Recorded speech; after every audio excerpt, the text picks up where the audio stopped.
बच्चों नमस्कार। बच्चों आज हम कक्षा 8वीं गणित में परिमेय संख्याओं पर संक्रियाएं भाग 4 पढ़ेंगे। Operations on rational numbers part 4। तो आइए बच्चों शुरू करते हैं। प्रश्न पहला प्रश्न है बच्चों 3/8 में क्या जोड़ें कि योगफल 11/12 हो जाए। एक बार और सुन लेंगे प्रश्न को। 3/8 में क्या जोड़ें कि योगफल 11/12 हो जाए। बच्चों यहाँ पर हमको मानना पड़ेगा सबसे पहले माना कि P/Q जोड़ा जाए। क्या जोड़ा जाए बच्चों? P/Q जोड़ा जाए।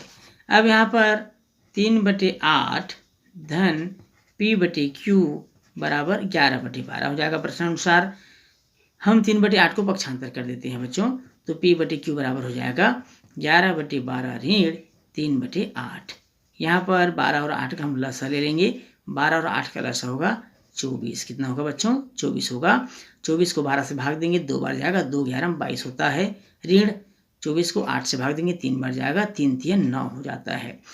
अर्थात 22 में 9 घटा देने से हमको मिल जाएगा 13/24। अर्थात उस संख्या में अर्थात 3/8 में 13/24 जोड़ देने पर हमको 11/12 प्राप्त हो जाएगा। अर्थात ये हमारा क्या हो जाएगा बच्चों? आंसर हो जाएगा। बच्चों अगला प्रश्न है 13/25 में क्या घटाएं कि हमें 19/25 प्राप्त हो। ध्यान से सुन लेंगे एक बार और। 13/25 में क्या घटाएं कि हमें 19/25 प्राप्त हो। माना कि यहाँ पर हमको मानना पड़ेगा बच्चों, माना कि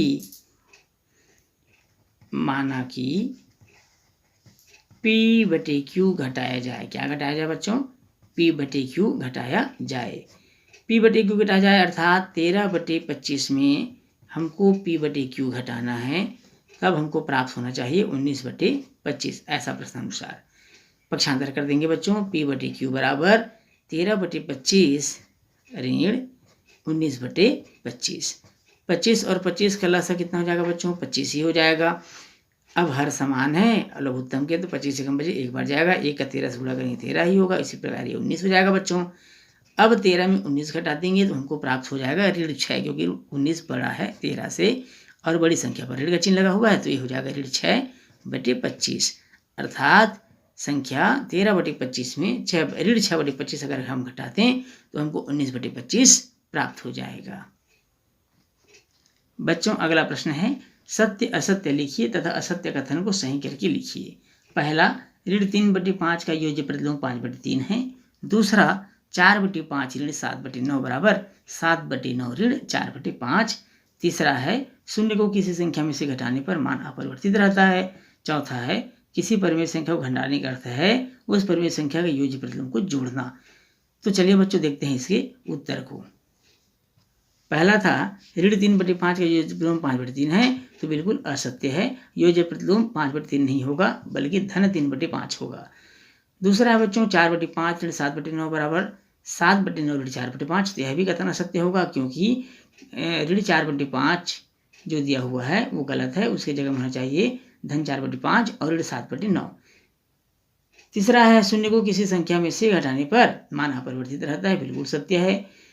चौथा है बच्चों किसी परिमेय संख्या को घटाने का अर्थ है उस परिमेय संख्या के योज्य प्रतिलोम को जोड़ना। यह भी कथन बिल्कुल सत्य है। बच्चों अगला प्रश्न है नीचे दिए गए मानों को लेकर P/Q गुणा R/S बराबर R/S गुणा P/Q की सत्यता की जांच कीजिए। पहला है बच्चों P/Q बराबर 3/7 R/S बराबर 11/15। दूसरा है P/Q बराबर 2 R/S बराबर 13/17। तीसरा है बच्चों P/Q बराबर ऋण 105/13 R/S बराबर ऋण 5/8। जबकि चौथा है बच्चों P/Q बराबर ऋण 16/3 और R/S बराबर 0। तो चलिए देखते हैं P/Q गुणित R/S बराबर R/S गुणित P/Q कथन सत्य है अथवा नहीं। यहाँ पहले प्रश्न में दिया हुआ है बच्चों, पहले प्रश्न में P/Q बराबर ऋण 3/7 R/S बराबर 11/15। अब यहाँ पर देखेंगे बच्चों हमको P/Q गुणा R/S बराबर R/S गुणा P/Q की कथन की जांच करना है। हम यहाँ पर मान रख देंगे। P/Q का मान हो जाएगा बच्चों ऋण 3/7 गुणा R/S का मान है 11/15। इसी प्रकार 11/15 R/S का मान है, P/Q का मान है ऋण 3/7। 3 का गुणा 11 से करेंगे, या आप चाहें तो इसको काट कर भी लिख सकते हैं बच्चों। अभी गुणा कर देते हैं। 3 11 हो जाएगा 33, ऋण 33 बटे 15 सत्ते 105 हो जाएगा। इसी प्रकार 11 तिया 33, ऋण 33 बटे हो जाएगा 15 सत्ते 105। अब आप देख रहे हैं बच्चों कि बराबर से पहले वाला पद और बराबर के बाद वाला पद अर्थात बायां पक्ष और दायां पक्ष दोनों क्या है, समान है। अतः हम कहेंगे कि कथन क्या है बच्चों, सत्य है। कथन क्या है, सत्य। इस प्रकार आप इसको कथन को जांच सकते हैं।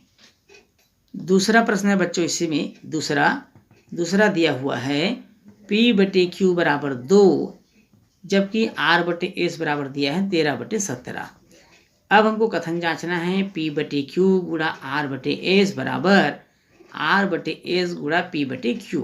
मान रख देंगे बच्चों, P बटे Q का मान 2 है, कुछ नहीं है, बटे 1 कर सकते हैं आप। बटे में कुछ नहीं है तो R बटे S का मान 13 बटे 17 हो जाएगा। इसी प्रकार R बटे S का मान पुनः 13 बटे 17 रखेंगे और P बटे Q का मान 2 बटे 1 रख देंगे। 2 का गुणा 13 से करेंगे, 13 दूनी होता है बच्चों 26, 17 एकम 17 बराबर। इसी प्रकार यहाँ भी देखेंगे 13 दूनी 26 हो जाएगा और 17 एकम 17। अब देखेंगे बच्चों बराबर से पहले वाला अर्थात बायां पक्ष, बराबर के बाद वाला अर्थात दायां पक्ष, दोनों की मान क्या है, बराबर है। अतः कथन क्या है बच्चों, सत्य है। अतः कथन सत्य है।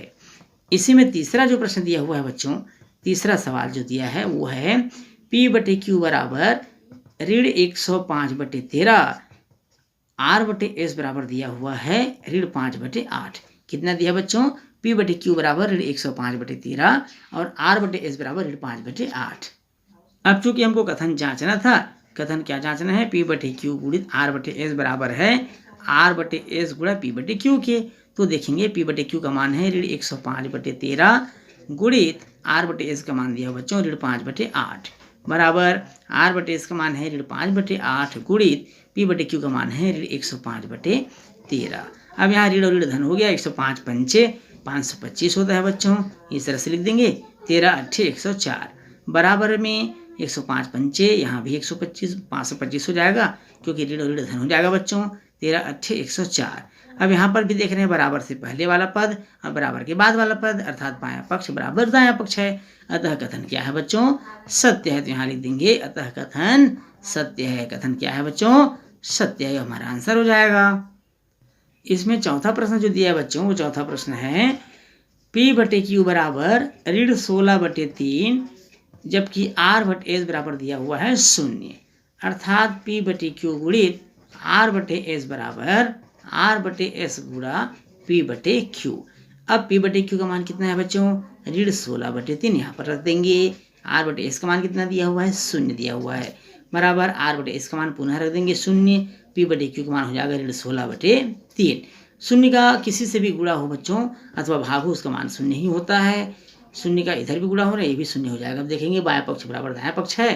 अतः कथन क्या है बच्चों, सत्य है। अतः कथन क्या है, सत्य है। इस प्रकार आप लिख सकते हैं। बच्चों इस प्रश्न के साथ ही आज का क्लास हमारा यहीं समाप्त होता है। बच्चों वीडियो अच्छा लगे तो वीडियो को लाइक और शेयर करिएगा। यदि आप चैनल में हैं तो चैनल को सब्सक्राइब करना बिल्कुल नहीं भूलिएगा। बच्चों आपसे फिर मिलेंगे अगली क्लास में, तब तक के लिए नमस्कार।